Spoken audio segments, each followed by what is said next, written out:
So my name is Mosa Mokhtari, and this is my assignment 1 for BME 7400. So I'm going to go ahead and run the GUI. So this is what the surface interface looks like. So if I hit DH parameters, it'll allow me to select from a text file that I've created DH parameters. And when I do that, it creates my robot arm. So you can see that the end effector, the position is 0, and it states the X, Y, and Z position.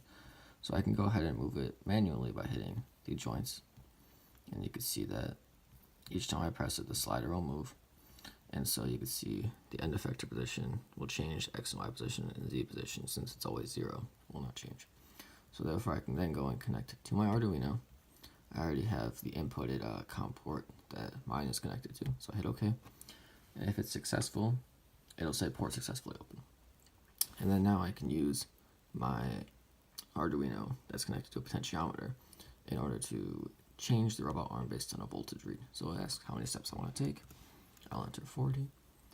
And so I hit OK. And it asks which joint. So if I hit joint 1, it'll allow me to move based on the potentiometer. So if I move it here, you can see that the robot arm will move based on how swiftly I hit it. There's differences in that.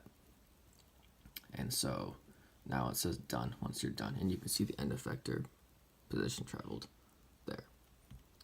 And then if I want to move joint 2, same exact thing, ask how many steps. I put 40 again. And if I joint 2 will be there.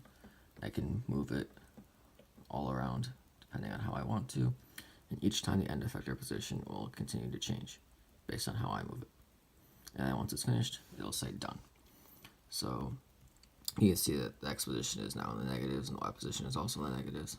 The end effector position traveled 24 units. And that is the extent of my code.